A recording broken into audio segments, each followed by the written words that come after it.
शादी एक पवित्र बंधन है जिसे हर कीमत पर संजो कर रखना चाहिए। यह ख्याल हमेशा मेरे मन में रहता। समय के साथ मुझे समझ आया कि कैसे हम दूसरों की खुशियों की परवाह करते हुए खुद की खुशियों को दांव पर लगा देते हैं। जब मेरी शादी हुई, मेरी उम्र 26 की थी। मेरे पति बहुत सभ्य और दयालु थे। वो पति से ज़्यादा मेरे दोस्त बनकर रहना पसंद करते थे। लेकिन इसके बाद भी हमारी शादी में कुछ कमी थी। वो कमी थी तो सिर्फ प्राइवेसी की। संयुक्त परिवार, ससुर जी, उनके एक छोटे भाई और एक तलाकशुदा बुआ जी का परिवार साथ रहता था।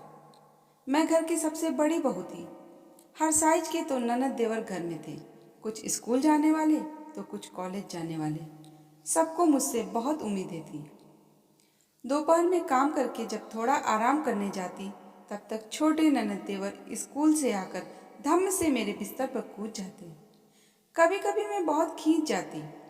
सासू माँ उनको समझाती थी कि भाभी के आराम करने का टाइम है, पर वो मानते नहीं और इतने प्यार से भाभी माँ करके मुझसे ढेरों बातें करते और स्कूल से जब भी आते अपने कैंटीन का खरीदा हुआ एक छोटा हिस्सा मेरे लिए जरूर लाते। गुस्सा तो आता, पर उनका प्यार देखकर सब रफू चक्कर हो जाता। ऊपर से हर दिन कोई न कोई मेहमान आते ही रहते और मुझे उनकी मेहमान नवाजी करनी पड़ती। मेरी प्राइवेसी लगभग खत्म होने लगी थी। मेरी कभी कभी पति से इस बात को लेकर बहस भी हो जाती थी। मैं भी अन्य लड़कियों की तरह हाथों में हाथ डालकर घूमना चाहती थी, साथ बैठकर खाना चाहती थी। पर जब कभी मैं बाहर जाना चाहती तो मुझसे पहले इनके भाई बहन तैयार हो जाते। मैं रेस्टोरेंट में एक ऑर्डर करती तो वे 10 करते। मेरे ससुराल का घर काफ़ी पुराने ज़माने का था। घर के एक छोर पर बाथरूम था और दूसरे छोर पर मेरा रूम। कभी कभार उठने में देर हो जाती तो नहाने जाने की हिम्मत नहीं जुटा पाती, क्योंकि छोटे ससुर जी उधर के ही बरामदे में न्यूज़पेपर पढ़ते मिलते। जब रोहन ऑफिस जाते, मुझसे पहले इनके रिटायर्ड पिताजी और चाचा जी उनको दरवाजे पर छोड़ने पहुंच जाते और जब वह ऑफिस से लौटते, वहीं एंट्रेंस में बैठी इनकी मम्मी चाची इनको वहीं ड्राइंग रूम में रोक कर ही बतियाना शुरू कर देती। अगर किचन में ही गलती से आ भी जाएं, तो इनके पीछे पूरी पलटन चली आती थी। क्या चाहिए वहीं से बोल दिए होते। कभी कभी मैं सोचती थी, क्या ऐसे ही जिंदगी निकल जाएगी। मेरे लिए मेरा बर्थडे किसी बवाल से कम नहीं होता, क्योंकि इतने सारे लोगों को होटल ले जाना तो संभव नहीं था। ऊपर से सुबह से शाम तक सिर पर पल्लू डाले मुझे किचन में ही लगना पड़ता। हालांकि बुआ जी के मना करने के बाद भी मेरी सासू माँ हमेशा किचन में मेरे साथ खड़ी रहती। संडे के दिन रोहन कमरे में थे। मेरी सासू माँ आई और बोली, बेटा तू अपना ट्रांसफ़र कहीं और करा ले, ताकि तू वहाँ कमरा लेकर बहू के साथ रह सके। हम दोनों उनकी बातें सुनकर हक्के बक्के रह गए। मुझे तो मानो सांप सूंघ गया। मुझे ऐसा लगा कहीं बातों बातों में मैंने कुछ कह दिया क्या, या मैं कभी रोहन से बड़बड़ कर रही होगी तो उन्होंने सुन लिया क्या। मैं तुरंत उनसे माफ़ी मांगने लगी कि माँ, मुझसे कोई गलती हुई है क्या, आप मुझे घर से बाहर जाने के लिए कह रही हैं। तब उन्होंने गंभीरता के साथ बोला, बेटा बिल्कुल भी ऐसा मत सोचना। तुम नए जमाने की पढ़ी लिखी लड़की हो। नए जमाने के बच्चों का जीवन हम पुराने जमाने के लोगों से अलग होता है। दूसरे, हम पुराने जमाने के हस्बैंड वाइफ में सिर्फ पति पत्नी का रिश्ता होता था, पर तुम लोगों में दोस्ती का भी रिश्ता होता है। इसलिए तुम लोग एक साथ घूमना फिरना, हंसी मजाक करना, एक ही थाली में खाना, एक दूसरे को अपने हाथों से खिलाना पसंद करते हो। तुम्हारे ज़माने में मोबाइल के नोटिफिकेशन बेल से दिन की शुरुआत होती है और हमारे ज़माने में पूजा की घंटियों से।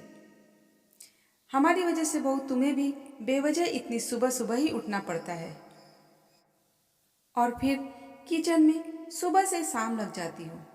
तुम्हारे चाचा जी और तुम्हारे ससुर थोड़ा पुराने ख्याल के हैं।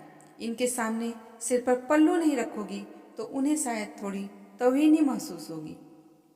मैं बोलती हूँ, बेटा तुम लोग अपना ट्रांसफ़र करा लो, किसी को कुछ भी नहीं पता चलेगा। तुम्हारी अभी नई नई शादी हुई है। नई नई शादीशुदा जिंदगी का प्रवेश द्वार कच्चे घड़े के समान होता है। पति पत्नी को प्राइवेसी की जरूरत होती ही होती है। इस कच्चे घड़े को आपसी प्यार, सम्मान, आज़ादी और खुशियों से सींचो। साथ ही साथ एक दूसरे के परिवार के सदस्यों के बारे में पॉजिटिव बातें एक दूसरे से शेयर करो। एक बार यह घड़ा मजबूती से पक्का हो गया तो जिंदगी के हर आंधी तूफान को झेल लेगा। शादी के बाद शुरू के 2 साल पति पत्नी को अगर अच्छे से प्राइवेसी मिलती है तो वो एक दूसरे के करीब आते हैं, साथ ही परिवार के भी करीब आते हैं। इस घरेलू टेंशन की वजह से दिल से दूर होने से अच्छा है बेटा नजरों से दूर रहो। मैंने यह फैसला भावेश में आकर नहीं बल्कि प्रैक्टिकल होकर लिया है। तुम्हारी अभी नई नई नौकरी भी है, उसमें कुछ भविष्य के लिए बचाओ और कुछ बहू के शौक पूरे करो। मौके मतलब कुछ कैश बाबूजी के हाथों में भी रख दिया करो, वही रुपया उनको दिखेगा। ऐसे तुम कितना भी खर्च करोगे उनको नहीं समझ में आएगा। बाकी तो घर चलाने के लिए तुम्हारे पिताजी और चाचा जी के पास पर्याप्त खेती गृहस्थी है और आगे चलकर तुम्हें ही तो सारी जिम्मेदारियां उठानी है। माँ, मैं क्षमा चाहती हूँ, शायद मैं अपने मनोभाव छुपाने में नाकामयाब रही। सासू माँ ने कहा, मैंने अपने ससुराल में प्रचलित परंपराओं के हिसाब से बहुत सारी परेशानियां झेली थी। मैं नहीं चाहती हूँ कि मेरे बहू बेटे को भी कभी वो परेशानियां छुएं। तुम्हारे स्वयं के माँ बाप ने इस संयुक्त परिवार को तुम्हारे लिए चुना है, तो थोड़ा बहुत तो एडजस्ट करना पड़ेगा। पर तू चिंता ना कर, मैं तेरे साथ हूँ। मैं मन में पछतावा लिए सिर झुकाए सब सुनती रही। दोस्तों, वीडियो पसंद आए तो इसे लाइक, शेयर और सब्सक्राइब करना ना भूलें।